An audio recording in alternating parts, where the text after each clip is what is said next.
میں لج پانا دے لڑ لگیاں میرے تو السلام علیکم ورحمۃ اللہ تعالی وبرکاتہ۔ وعلیکم السلام ورحمۃ اللہ وبرکاتہ۔ الحمد للہ رب العالمین والعاقبۃ للمتقین والصلاة والسلام على سید الانبیاء والمرسلین وعلى آلہ واصحابہ الطیبین الطاہرین، اما بعد فاعوذ باللہ من الشیطان الرجیم، بسم اللہ الرحمن الرحیم، والذی جاء بالصدق وصدق به اولئک هم المتقون۔ صدق اللہ العظیم وصدق رسولہ النبی الامین المکین الکریم، ونحن على ذلك لمن الشاہدین والشاکرین والحمد للہ رب العالمین۔ پڑھے الصلاة والسلام علیک یا رسول اللہ، الصلاة والسلام علیک یا حبیب اللہ، صلی اللہ تعالی علیہ وسلم۔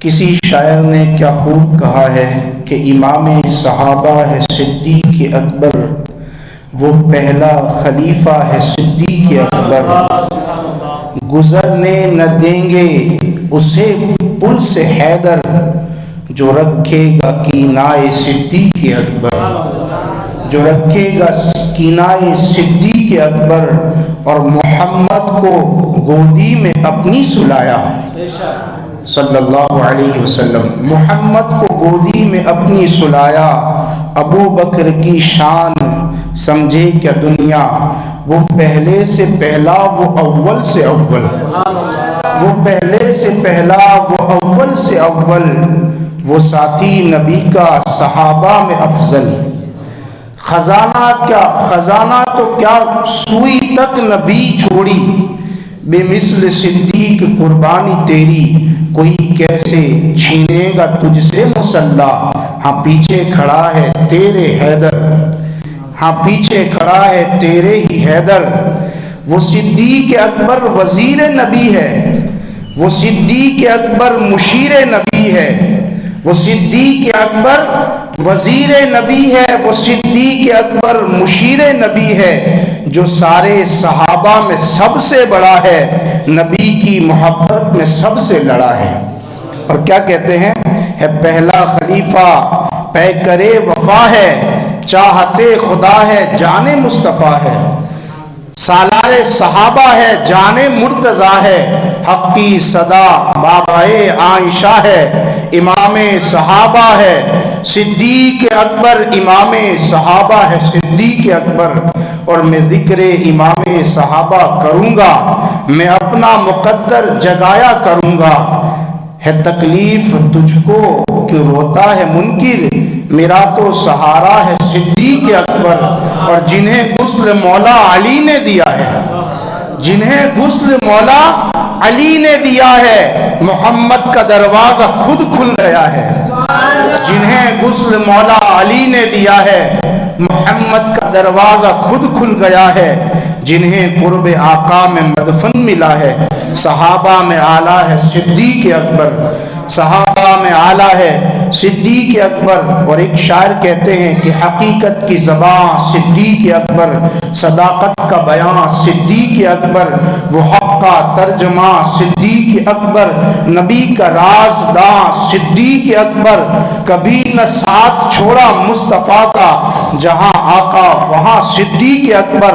اور مہکتا پھول گلزار نبی کا، بہار بے خزاں صدیق اکبر، اور نبی کے نام پر سب کچھ فدا ہے، محبت کا نشان صدیق اکبر، اور نبی نے عظمت وہ ان کو بخشی، زمین پر آسماں صدیق اکبر، وہ پہلا یار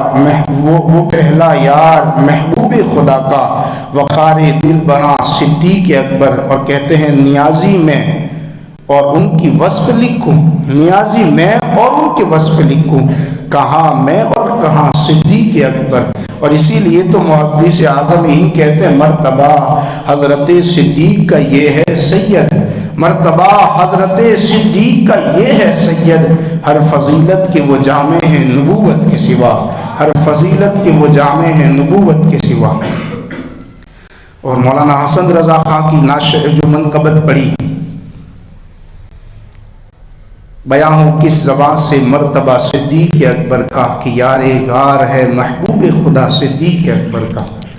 میرے پیارے آقا صلی اللہ علیہ وسلم کے پیارے دیوانوں، اللہ رب العزت نے ساری مخلوق کا منبع اور مرکز مصطفیٰ جان رحمت صلی اللہ علیہ وسلم کی ذات کو بنایا، پھر اس فضل و کرم کی جو تقسیم کاری کی، اس فضل و کرم کو جو اللہ رب العزت نے لوگوں میں تقسیم کیا، تو اس کی تقسیم کاری کا نظام یوں ترتیب فرمایا کہ سب سے جو مصطفیٰ کریم سے قریب ہوا، فضل و شرف میں بھی وہ اتنا زیادہ قریب ہوا، جو حضور سے جتنا زیادہ قریب ہوا، اللہ رب العزت نے فضل و شرف بھی اس سے ایسا عطا کیا۔ حضور صلی اللہ علیہ وسلم کے قرب سے جو ہے انسان کو فضل و شرف عطا کیا گیا۔ یہ قرب ہی کا نتیجہ ہوا کرتا ہے کہ گل و گلستان سے قرب بندے کو مشکبار، معطر اور معمر بنا دیتا ہے۔ قرب ہی بہت کچھ ہے، آپ اس کا اندازہ اس عقیدے سے لگا سکتے ہیں کہ وہ مٹی جو سرکار دو عالم صلی اللہ علیہ وسلم کے روضہ اقدس میں جس میں مصطفیٰ سے مس ہے، وہ مٹی عرش اعظم اور کعبہ معظمہ سے بھی افضل ہے۔ یہ قرب ہی کی بدولت ہے۔ قاضی ایاز رحمت اللہ علیہ شفا شریف میں، شیخ خفافی رحمت اللہ علیہ نسیم ریاض میں اس بات کو لکھتے ہیں، آپ نے ارشاد فرمایا قاضی ایاز رحمت اللہ علیہ نے کہ وہ مٹی، اس میں کسی بات کا اختلاف نہیں ہے کہ وہ مٹی جو حضور صلی اللہ علیہ وسلم کے روضہ اقدس میں جس میں حضور سے لگی ہوئی ہے، وہ روئے زمین سے افضل ہے، وہ ساری کائنات سے افضل ہے۔ شیخ خفافی رحمت اللہ علیہ اس کی تشریح کرتے ہوئے لکھتے ہیں بلکہ وہ مٹی عرش اعظم، آسمان اور کعبہ معظمہ سے بھی افضل ہے۔ یہ قرب کیسے، اس مٹی کو یہ فضیلت کہاں سے ملی؟ قرب مصطفیٰ سے ملی۔ اسی پر بس نہیں، میرے پیارے آقا صلی اللہ علیہ وسلم کے پیارے دیوانوں، علامہ حسکفی رحمت اللہ علیہ ارشاد فرماتے ہیں کہ وہ مٹی جو سرکار دو عالم صلی اللہ علیہ وسلم کے جسم اقدس سے مس ہے، وہ کعبہ معظمہ اور عرش اعظم سے بھی افضل ہے۔ علامہ قاری حنفی رحمت اللہ علیہ ارشاد فرماتے ہیں کہ جمہور نے کہا کہ وہ مٹی جو سرکار دو عالم صلی اللہ علیہ وسلم سے کہ جسم اقدس سے مس ہے، وہ پوری کائنات اور روئے زمین سے افضل ہے، عرش اعظم سے افضل ہے اور کعبہ معظمہ سے بھی افضل ہے۔ میرے پیارے آقا صلی اللہ علیہ وسلم کے پیارے دیوانوں، آپ دیکھیں اس مٹی کو یہ مقام کہاں سے ملا، اس مٹی کو یہ مرتبہ کہاں سے ملا؟ علامہ اسماعیل حقی رحمت اللہ علیہ نے ارشاد فرمایا کہ اس میں کسی کا اختلاف نہیں ہے کہ وہ مٹی جو حضور کے جسم اقدس سے مس ہے، وہ کعبہ معظمہ اور عرش اعظم سے افضل ہے۔ اسی لیے تو شیخ سعدی شیرازی رحمت اللہ علیہ کہتے ہیں کہ ایک دن میرے ہاتھ میں محبوب کے ہاتھ سے مٹی آ گئی، تو میں نے اس مٹی سے پوچھا تو مشک ہے یا عنبر ہے؟ تو مشک ہے یا عنبر ہے؟ مٹی نے کہا کہ میں تیری خوشبو سے مست ہو چکا ہوں۔ مٹی نے کہا کہ یہ میرا کمال نہیں ہے، یہ میرے ساتھی کا کمال ہے۔ میں پھولوں کی صحبت میں رہی تو پھولوں کی صحبت میں رہنے کی وجہ سے میرے اندر پھولوں کی خوشبو سما گئی ہے، بلکہ میں تو مٹی ہی ہوں، میں تو مٹی کی مٹی ہوں، لیکن ساتھی کی صحبت نے مجھے خوشبودار بنا دیا۔ حکماں فرماتے ہیں کہ چند دن اگر تیلوں کو پھولوں کے درمیان رکھا جائے تو تیلوں کے اندر پھولوں کی خوشبو آ جاتی ہے۔ اس سے اندازہ لگائے قرب ہی کا سب نتیجہ ہے، قرب ہی کے سب کمالات ہے۔ مٹی کو اگر قرب مصطفیٰ مل جائے تو وہ مٹی عرش اعظم اور کعبہ معظمہ سے افضل ہو جاتی ہے۔ مٹی کو اگر پھولوں کا قرب مل جائے تو وہ مشک اور عنبر کی طرح خوشبودار ہو جاتی ہے۔ تیلوں کو اگر پھولوں کا قرب مل جائے تو تیلوں کے تیل میں پھولوں کی خوشبو سما جاتی ہے۔ میرے پیارے آقا صلی اللہ علیہ وسلم کے پیارے دیوانوں، اس کپڑے کو لے لے جس کپڑے کے اندر قرآن کو رکھا جاتا ہے، وہ عام کپڑوں سے افضل ہو جاتا ہے۔ اس کی شان کیا ہوتی ہے؟ وہی کپڑا درزی کی دکان پر تھا، اس کا کوئی مقام نہیں تھا، وہ نیچے بھی گرا ہوا ہے، وہ پاؤں میں بھی آ رہا ہے، لیکن اسی کپڑے کو سل کر غلاف بنا دیا جائے اور اس کے اندر قرآن عظیم کو رکھ دیا جائے تو اس قرآن کے قرب کی وجہ سے اس کی یہ فضیلت ہو جاتی ہے کہ اس کو ہم طاق کی زینت بنا کر رکھتے ہیں، وہ گرنے نہیں دیتے، وہ گرے گا تو بے ادبی ہو جائے گی۔ میرے پیارے آقا صلی اللہ علیہ وسلم کے پیارے دیوانوں، پتہ کیا چلا؟ یہ قرب ہی سے سب کچھ ملتا ہے۔ یہی وجہ ہے کہ خدا بندے عالم کی بارگاہ میں قرب یہ معیار انبیاء کے درمیان معیار افضلیت ہے۔ اسی طریقے سے 1,20,000 صحابہ کرام کے درمیان مصطفیٰ کریم سے قرب یہ معیار افضلیت ہے، یہ معیار افضلیت ہے۔ آپ کو میں بتاؤں کہ مصطفیٰ کریم رؤوف الرحیم صلی اللہ علیہ وسلم کا قرب خدا سے کیسا؟ فکان قاب قوسین او ادنا، سبحان اللہ سبحان اللہ، ما زاغ البصر وما طغى، آنکھ نہ پلکی نہ جھپکی، نہ حد سے بڑی، خدا کا دیدار کر لیا۔ ایسا قرب ملا کہ انبیاء میں سید المرسلین کا مقام مل گیا۔ سبحان اللہ سبحان اللہ۔ یہی صدیق اکبر کی بھی ذات ہے کہ صدیق اکبر کو مصطفیٰ کا ایسا قرب ملا کہ ثانی اثنین اذ ہما فی الغار۔ کسی صحابی رسول نے اس بات سے استدلال کیا کہ ثانی اثنین اذ ہما فی الغار، یہ آیت کریمہ سے اس بات کا استدلال کرتے ہیں کہ کسی صحابی کی توہین، کسی صحابی کے بارے میں کچھ کہہ دیا تو اس سے انسان کا ایمان نہیں جاتا، وہ گمراہ ضرور ہو جاتا ہے، لیکن صدیق اکبر رضی اللہ تعالیٰ عنہ کی صحابیت کا انکار کرنے والا کافر ہو جاتا ہے۔ قرآن سے نص قطعی سے صدیق اکبر کی صحابیت ثابت ہے۔ ثانی اثنین اذ ہما فی الغار، یہ دونوں جب غار میں تھے، کون؟ حضور اور صدیق اکبر۔ والذی جاء بالصدق وصدق بہ اولئک هم المتقون، یہ صدیق اکبر کا قرب مصطفیٰ ہے۔ قرآن بیان کرتا ہے اس کو، انعم اللہ من النبیین والصدیقین۔ میرے پیارے آقا صلی اللہ علیہ وسلم کے پیارے دیوانوں، صدیق اکبر رضی اللہ تعالی عنہ کو حضور صلی اللہ علیہ وسلم کا قرب ملا اور یہی آپ کی افضلیت کی دلیل ہے۔ اور اسی دلیل کو، اسی بات کو حضرت امام زین العابدین نے افضلیت کی دلیل قرار دیا۔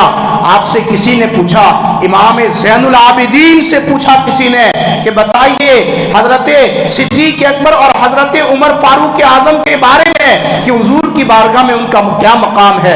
حضرت امام زین العابدین فرماتے ہیں کہ ان کا مقام وہی ہے جو آج ہے، قرب مصطفیٰ میں آرام فرما رہے ہیں، یہی ان کا مرتبہ ہے حضور کی بارگاہ میں، کہ آج بھی قرب مصطفیٰ میں آرام فرما رہے ہیں۔ اور جب تک حضور ظاہری حیات میں تھے تب بھی حضور کے ساتھ تھے۔ خلوت و جلوت کسی جگہ ایسی نہیں تھی کہ جہاں حضور کے ساتھ صدیق اکبر کی ذات موجود نہ ہو۔ میرے پیارے آقا صلی اللہ علیہ وسلم کے پیارے دیوانوں، صدیق اکبر کا قرب مصطفیٰ صلی اللہ علیہ وسلم اتنا عظیم ہے کہ عرش کی قندیلوں میں بھی صدیق اکبر، اس میں صدیق اکبر اس میں مصطفیٰ کے قریب ہے۔ اللہ رب العزت کے خاص جھنڈے کے اوپر اس میں صدیق اکبر اس میں مصطفیٰ کے قریب ہے۔ مصطفیٰ کی انگوٹھی کے اندر اس میں صدیق اکبر اس میں مصطفیٰ کے قریب ہے۔ ہر مقام پر اس میں صدیق اکبر اس میں مصطفیٰ کے قریب ہے، اور قرب کی ایسی منزلیں عطا کی گئی، ایسی منزلیں عطا کی گئی، آپ دیکھیں اسی پر بس نہیں بلکہ روح مصطفیٰ، روح صدیق اکبر روح مصطفیٰ کے قریب ہے۔ آپ کو میں بتاؤں، روح عالم ارواح سے لے کر عالم اجساد تک، عالم اجساد سے آخرت اور حشر تک روح مصطفیٰ روح صدیق اکبر روح مصطفیٰ کے قریب۔ حضور صلی اللہ علیہ وسلم نے ارشاد فرمایا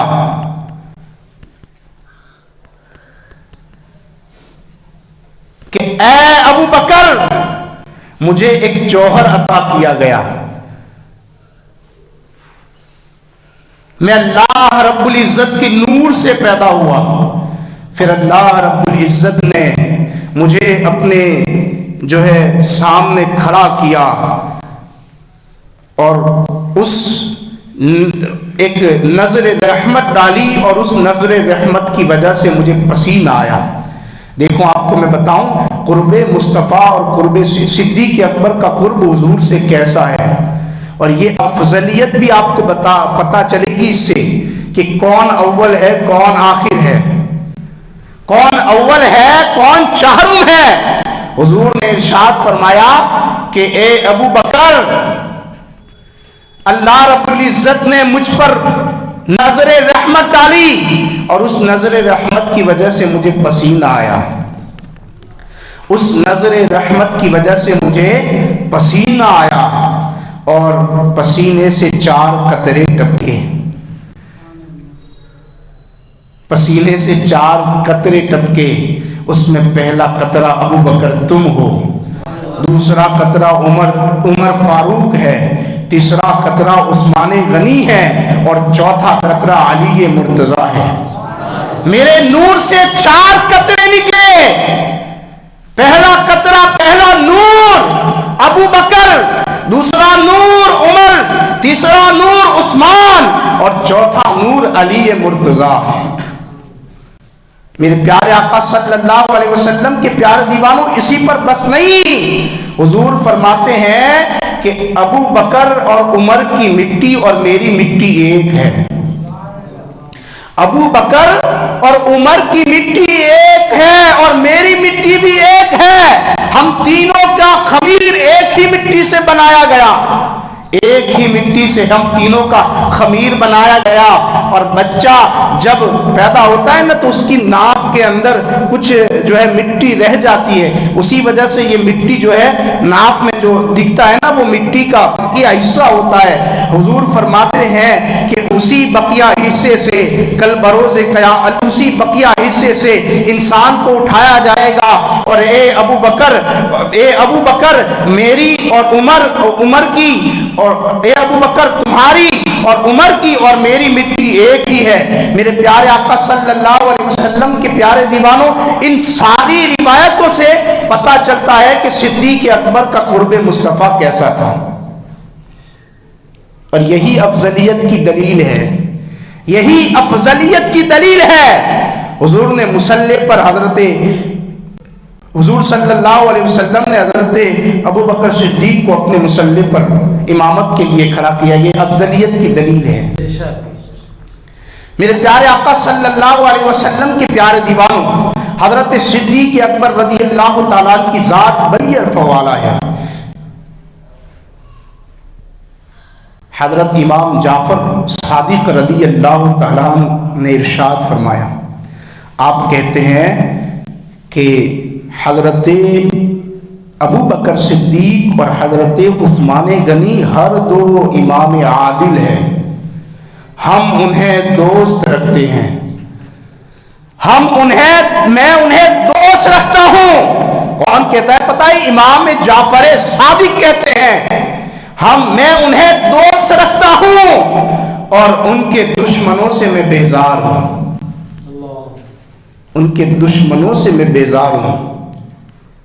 اسی پر بس نہیں، حضرت علی رضی اللہ تعالیٰ نے ارشاد فرمایا کہ حضور کے بعد سب سے پہلا خلیفہ، تم آج خلافت کی باتیں کرتے ہو، تم آج خلافت کے ڈھنڈورے پٹتے ہو کہ علی دا پہلا نمبر، علی دا پہلا نمبر، علی دا پہلا نمبر۔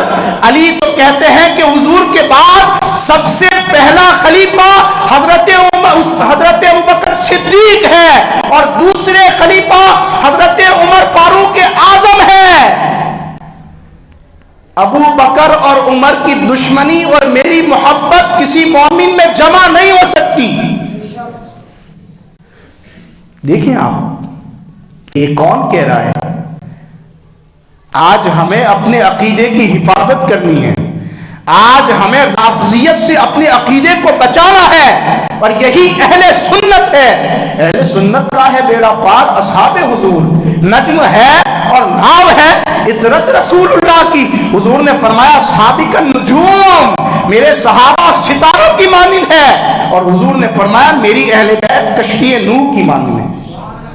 اسی وجہ سے تو امام کہتے ہیں نا کہ اہل سنت کا ہے بیڑا، امام اہل سنت نے بہت پہلے کہہ دیا۔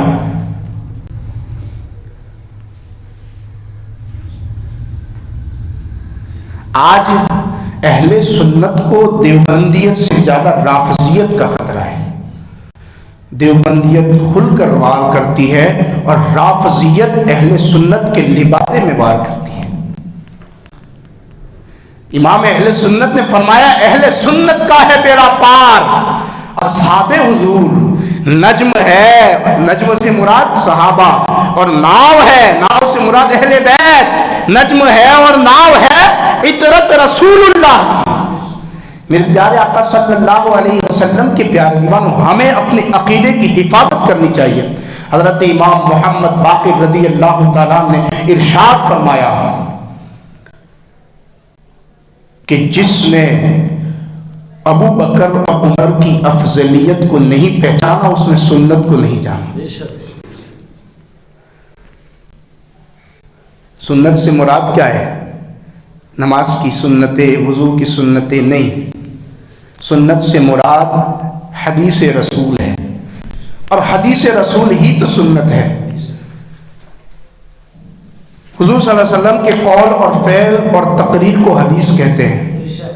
حضور نے جو کہا، حضور نے جو کیا، حضور نے جو دیکھا صحابہ کو کرتے ہوئے اور انہیں روکا نہ، ان سب باتوں کو حدیث کہتے ہیں۔ میرے پیارے آقا صلی اللہ علیہ وسلم کے پیارے دیوانوں، حضرت ابو بکر صدیق رضی اللہ تعالیٰ کی بڑی فضیلت ہے۔ وقت مجھے گنجائش نہیں دیتا، مجھے اور کچھ باتیں بھی آپ کی سماعتوں کے حوالے کرنی ہے۔ ایک بات آخری آپ کی سماعتوں کے حوالے کروں، حضرت عائشہ صدیقہ، حضرت ابو بکر صدیق رضی اللہ تعالیٰ کی فضیلت کیا ہے، آپ کی شان کیا ہے۔ حضرت عائشہ صدیقہ رضی اللہ تعالیٰ عنہ فرماتی ہے ایک دن میں حضور صلی اللہ علیہ وسلم کے، حضور صلی اللہ علیہ وسلم میری گود میں اپنا سر مبارک رکھ کر آرام فرما رہے تھے۔ حضرت عائشہ کہتی ہے میں نے حضور کی بارگاہ میں عرض کیا یا رسول اللہ صلی اللہ علیہ وسلم، آسمانوں کے ستاروں کے برابر کسی کی نیکیاں ہے؟ حضور نے فرمایا ہاں عائشہ، آسمانوں کے ستاروں کے برابر عمر کی نیکیاں ہے۔ تعجب سے دیکھنے لگی، تعجب سے دیکھنے لگی، کہتی ہے یا رسول اللہ، حضور نے پوچھا عائشہ کیا ہوا؟ کہ یا رسول اللہ میں تو یہ سمجھ رہی تھی کہ آپ میرے والد محترم ابو بکر صدیق کا نام لیں گے، لیکن آپ نے تو حضرت عمر فاروق اعظم کا نام لیا۔ حضور نے ارشاد فرمایا اے عائشہ،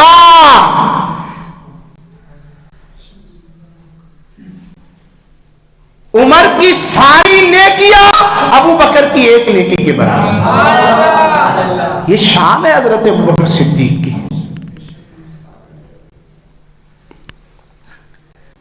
ایک دن حضرت ابوبکر صدیق رضی اللہ تعالیٰ عنہ مسکراتے ہوئے جا رہے تھے حضرت علی کی طرف. حضرت علی نے پوچھا کیا ہے بات؟ حضرت ابوبکر صدیق نے کہا اے علی، آج تو میں نے حضور سے سنا ہے کہ حضور نے فرمایا ہے کہ اسی کو جنت کی ضمانت ملے گی جس کو علی اجازت دے گا. سبحان اللہ سبحان اللہ. تو حضرت علی بھی مسکرائے. دیکھیں آپ دیکھیں آج لوگ افضلیت کا انکار کر رہے ہیں جو کہ قرآن و حدیث سے ثابت ہے. حضرت ابوبکر صدیق رضی اللہ تعالیٰ عنہ کو دیکھ کر حضرت علی مسکرائے. کہا کیا مانگ رہا ہے علی، تم کیوں مسکرا رہے ہو؟ کہا میں نے بھی یہ حضور سے ہی سنا ہے اے ابوبکر، حضور نے فرمایا کہ علی اسی کو جنت میں جانے دینا جو ابوبکر سے محبت کرتا ہو، جو ابوبکر سے محبت کرتا ہو. اور حضور صلی اللہ علیہ وسلم نے فرمایا کہ سردار جنت حضرت ابوبکر صدیق ہے. سردار جنت حضرت ابوبکر صدیق ہے. میرے پیارے آقا صلی اللہ علیہ وسلم کے پیارے دیوانوں، یہ ہیں حضرت صدیق اکبر کا مقام. گفتگو بڑی لمبی ہو جائے گی. میرے پیارے آقا صلی اللہ علیہ وسلم کے پیارے دیوانوں، مجھے اور کچھ باتیں آپ کی سماعتوں کے حوالے کرنی ہے. حضرت صدیق اکبر رضی اللہ تعالیٰ عنہ نے آقا کریم صلی اللہ علیہ وسلم کا قرب پایا اور آخری لمحات تک حضور کے ساتھ رہے. اور اسی پر بس نہیں، حضرت علی رضی اللہ تعالیٰ عنہ فرماتے ہیں کہ جب حضرت ابوبکر صدیق کا وصال ہو گیا، غسل دیا گیا، غسل کے بعد آپ نے یہ خواہش کی تھی کہ مجھے حضور صلی اللہ علیہ وسلم کے روضہ اطہر میں حضور کے قریب دفن کیا جائے. اگر دروازہ کھل جائے تو مجھے داخل کر دینا، اور دروازہ نہ کھلے تو مجھے جنت البقیع میں دفن کر دینا. اب حضور صلی اللہ حضرت ابوبکر صدیق رضی اللہ تعالیٰ عنہ کے جنازے کو حضرت علی فرماتے ہیں لے کر گئے. حضرت علی نے دروازے پر جنازہ رکھا اور عرض کی یا رسول اللہ، ابوبکر کا جنازہ موجود ہے. دروازہ کھل گیا، دروازہ کھل گیا اور آواز آئی ادخلوا الحبیب الی الحبیب، محبوب کو محبوب سے ملا دو. یہ شان ہے حضرت صدیق اکبر کی. ہر وقت اسلام اور شریعت کی پاسداری کی، ہر وقت اسلام اور شریعت پر چلتے رہے. آج ہم صدیق اکبر کے نام لیوا ہیں، آج ہم صدیق اکبر کو چاہنے والے ہیں، آج ہم صدیق اکبر سے محبت کرنے والے ہیں. میرے آقا کریم صلی اللہ علیہ وسلم کے پیارے دیوانوں، آپ سے پوچھنا چاہتا ہوں، ہم صدیق اکبر کی زندگی پر کتنا عمل کرتے ہیں؟ اسلام، اب کچھ اور باتیں. اسلام کیا ہے؟ اسلام ان الدین عند اللہ الاسلام، بے شک اللہ کا پسندیدہ دین جو ہے وہ دین اسلام ہے. مذہب بہت ہے، دھرم بہت ہے، لیکن اللہ کا پسندیدہ مذہب ہے وہ اسلام ہے. اسلام اور مسلمان دونوں کا معنی ہی ہوتا ہے سلامتی، بچاؤ. اب ہم غور کریں، ہم کس راہ پر جا رہے ہیں؟ اسلام ہمیں روک رہا ہے، پھر بھی ہم رکتے نہیں ہیں. شریعت ہمیں روک رہی ہے، پھر بھی ہم اس سے باز آتے نہیں ہیں. اللہ رب العزت نے جانوں پر ظلم کرنے کو حرام قرار دیا گیا ہے. اللہ رب العزت نے اگر کوئی جان پر ظلم کرتا ہے تو وہ حرام کرتا ہے. دیکھیں آپ کو میں بتاؤں، افضل فرائض میں، تمام فرائض میں افضل کیا ہے؟ نماز ہے، اور اہم الفرائض ہے نماز. آپ نے رکعت باندھی، اللہ اکبر کہا، اور آپ نماز پڑھ رہے تھے اور سانپ آ گیا، تو حکم یہ ہے کہ نماز کو توڑ کر سانپ کو مارو. پتہ کیا چلا؟ اس فرض سے اعلیٰ جان کو بچانے والا فرض.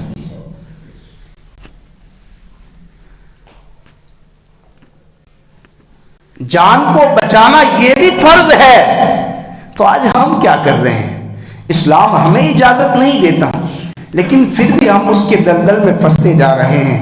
کل مکر شکرانتی ہے جس کو اترائن کہا جاتا ہے۔ نقصان ہے نقصان۔ آپ دوڑ رہے تھے، آپ کا پیر پھسل گیا، آپ گر گئے، یا تو آپ کو زیادہ چوٹ آ جائے گی یا تو پھر انا للہ و انا الیہ راجعون ہو سکتا ہے۔ آپ کے ہاتھ میں دوڑ کی وجہ سے کتنی تکلیفیں ہوگی، وہ ایک کاشتکار کو ہی آپ پوچھ سکتے ہیں۔ جب وہ کھیت میں کودال اٹھاتا ہے نا تو اس کے ہاتھ میں جو تکلیفیں ہوتی ہے وہ آپ اس سے ہی پوچھ سکتے ہیں، تو پھر آپ اس کا اندازہ کیوں نہیں لگاتے؟ یہ تو اسلام میں بالکل ہی نہیں ہے۔ حالانکہ شریعت تو یہ کہتی ہے کہ اگر غیر مذہب کے تہوار کو آپ اس نیت سے مناتے ہو کہ اس میں اضافہ ہو، اس کی خوشی میں، اور اس میں رنگ و روغن زیادہ ہو جائے، تو یہ تو کفر ہے۔ اللہ اکبر۔ آدمی ایمان سے چلا جاتا ہے۔